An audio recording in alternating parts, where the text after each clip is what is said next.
What up, guys? Your boy Quake and Young Buck and 50 Cent are back at it once again. But before we get into that, be sure to follow me on Twitter and on Instagram at QuakeGW. I give a lot of updates about what's coming up on my channel and much more. Plus, you get to interact with me. A link is in the description below for both. So let's talk about what's going on with Young Buck and 50. Once again, they're going at it. I made a video earlier about this and talked about what was the reason as to why they're going at it. You can check that out. I'll leave a link in the description below for that to get more of a detailed history of why they're beefing once again. And of course, as time has gone on, things have gotten worse between the two. And just recently, Young Buck released a new diss track going at 50 Cent called Foofy, which is a reference to 50 being called Foofy, which stems from that guy owing 50 money, and now 50's been running with that Foofy name and saying that a bunch of people owe him money, including Young Buck. Now, the amount that is owed isn't really clarified.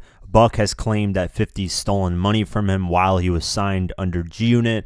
50 said that he overpaid Buck and that he owes him money for, I guess, paying for studio time and various other things that labels usually pay for and expect to be recouped for. So the amount owed and, you know, all that stuff is really information that we have no idea about. It's just back and forth. But the way this started was Buck got caught allegedly with a transgender woman. Audio clips leaked of Buck calling this transgender woman and saying, take off all these posts and accusing me of going out with you, stuff like that. 50, of course, caught on to it and decided to troll Buck on Instagram and basically said, get the hell up out of g-unot, we don't like you over here. As time went on, Buck would go on Instagram Live, call out 50, say that, you know, 50 owes him money, so on and so forth. 50 then would respond with Instagram posts clowning Buck. And then when it really got serious was just about a week and a half ago, there was a fan of 50's that pulled up to Young Buck while he was at a grocery store and said that, hey, don't you owe 50 Cent money?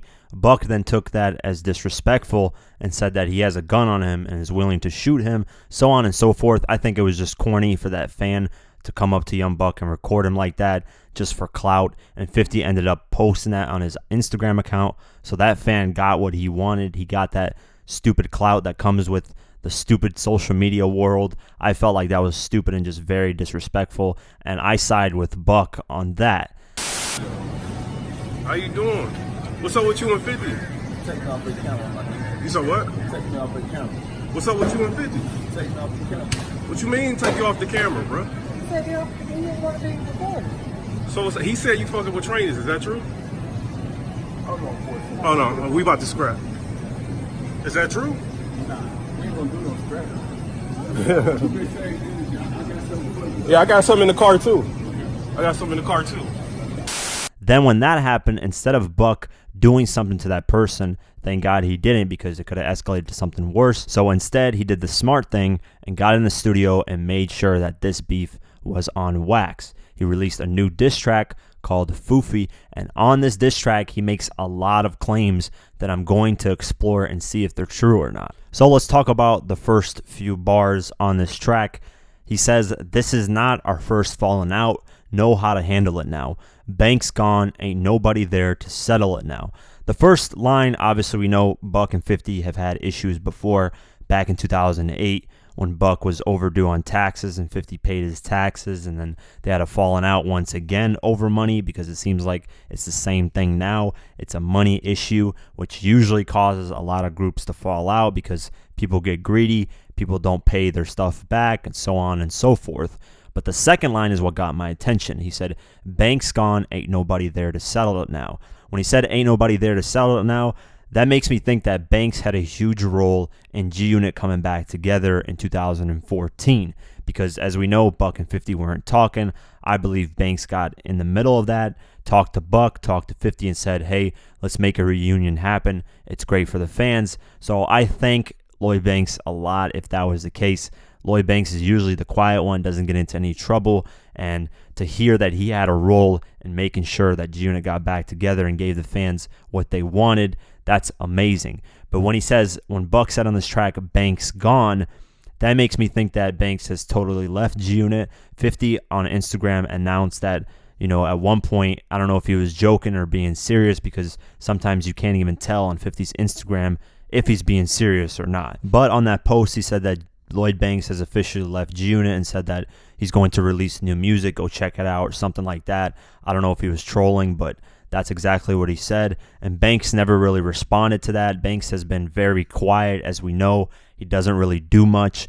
He releases songs here and there, but he's very quiet and has never had a public falling out with 50 or anybody in G-Unit. He's usually been the quiet one. Yayo has had a falling out with 50. Buck has, Game has, the rest of the crew, everybody that was involved had a public falling out with 50, but Banks. But because it's not public, I don't know if it's true. Banks has been doing his own thing. He hasn't really released any new music. We'll find out because he has the HFM Hunger for More 15-year anniversary concert coming up, and we'll see if 50 attends that or if he even gives attention to that. If he does, then they're cool. If he doesn't, then clearly they have some issues as well. The next few bars was really, really disrespectful towards 50, but we all know the history behind this. If you don't, I'm going to explain it right now. He said, "You know what I learned was how not to be a father, apologizing to my sons and daughters." If you don't know, 50 has a bad relationship with his older son. It stems from his baby mama, a bunch of problems there that I'm not going to get into because that's their personal life. It is what it is. Now, when he's saying this, it's very disrespectful because obviously that touches a nerve when it comes to 50 when you mention his son. When Rick Ross mentioned it, 50 took it to the next level and almost threatened to kill Rick Ross, pulled up to a Wingstop, all kinds of stuff like that. And as we all know, 50 on Instagram a while ago said that if his son got run over by a bus, he would not have a bad day at all. And the reason why he said that was because 50's son took a picture with Supreme's son, and as we all know the history of 50 and Supreme allegedly had a role in getting 50 shot 9 times. So there's a whole story behind that would take way too much to get into. But of course, Buck knew that this would touch a nerve, so that's why he mentioned it on this track. A few more bars down, Buck mentions the guy that came into the grocery store basically clowning Buck for owing 50 money. He said, "And I'm in this grocery store gripping on this revolver." So this clarifies that this song was recorded right after that.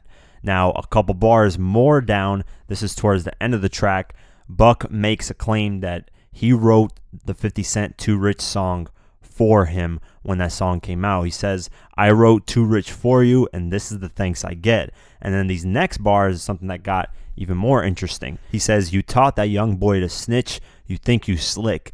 Gas him up on the gram just to make you lit." Now, who is he referring to when he says this? That young boy to snitch. 6ix9ine. As we all know, 6ix9ine got locked up in late December of 2018.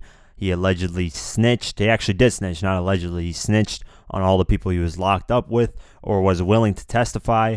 And that whole case is still getting resolved and figured out and seeing what's going to happen.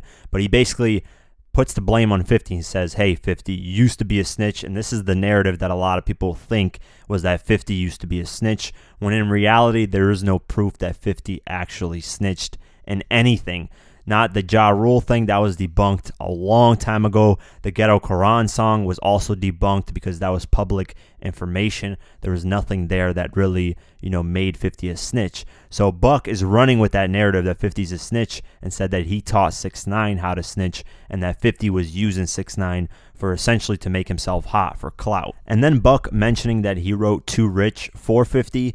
This isn't a surprise to me, even if he did. 50's very good at making hooks. I can see 50 making the hook to that song, maybe a couple bars, but rappers in the studio, they tend to bounce ideas off each other. I don't believe that Buck wrote like the whole song completely. There is Buck on the ad-libs on the song, and I noticed that when the song came out. I'm surprised he wasn't mentioned as a feature because of that, but you can hear Buck on the ad-libs of the song. And Buck was in the studio when 50 made this song, because back in September of 2015, 50 stopped by Atlanta, and he was in the studio with a bunch of producers, Zaytoven, Sonny Digital, and this is when, the songs that were on the Kanan tape, which came out later in December of 2015, eventually came out. It was from this session because you can tell on the Kanan tape, it was very Southern influenced. It had that Atlanta sound, which I love from 50. I feel like the Kanan tape is one of my favorites.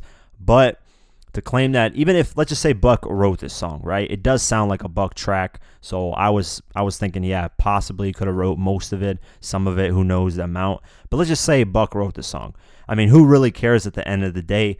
50's done a lot for Buck. I'm sure 50's wrote hooks for Buck on songs. I'm sure, you know, they bounced ideas back and forth to each other, so it doesn't really matter. It's not like Too Rich was a #1 hit and put 50 back on the map. Too Rich came out, it did what it did. It didn't really go platinum, it didn't go gold. It just came and went, which is unfortunate because that track is dope. But I'm the Man is the song that really took off that project and went platinum and so on and so forth. So to say you wrote that song doesn't really, you know, really matter at this point because that song didn't really do much for anyone. So what do you guys think of Buck's claims? Do you guys think that Buck actually wrote that song? Do you guys like this Buck diss track? Do you think 50's going to respond on wax, which I highly doubt? Or is he going to just make more Instagram posts? Or is he just going to completely ignore this whole thing and not even give it any more attention? For me personally, I feel like this is terrible. Once again, I mentioned this in the previous video.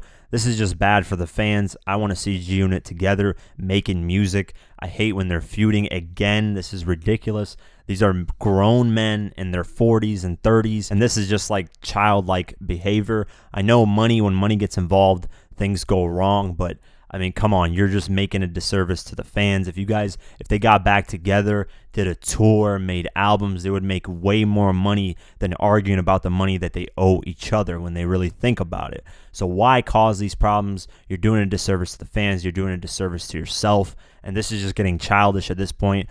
I don't blame Lloyd Banks if he did distance himself from 50 and G-Unit and Buck and everybody else. I don't blame him because I would be personally tired of this shit if I was in my 30s and 40s. But yeah, let me know what you guys think in the comments below. I'm going to be working on a new documentary series called The Rise and Fall of, and the first episode is going to be G-Unit, where I focus on the rise of them and then how they fall out and basically document everything. This series is going to be really, really dope. Be sure to look out for it. I don't know when it's going to come out. I'm still working on multiple different other projects for this channel, so be patient with me. I know a lot of videos haven't been coming out recently. That's because I've been working behind the scenes on a lot of things. You guys have to remember, I'm only one person. I'm doing everything. I'm doing the commentary, I'm doing the editing, I'm doing the research. All of it's coming from me. So give me time. One person can only do so much. With that being said, leave a comment below. Let me know what you guys think. If you want to support this channel further, you can do so at patreon.com/diverse mentality. A link is in the description below. Be sure to like, comment, share, and definitely subscribe. I do videos like this daily on hip hop news and much more. So definitely subscribe. Follow me on Twitter and on Instagram at QuakeGW. Like us on Facebook, and I'll see you guys in the next one. Peace.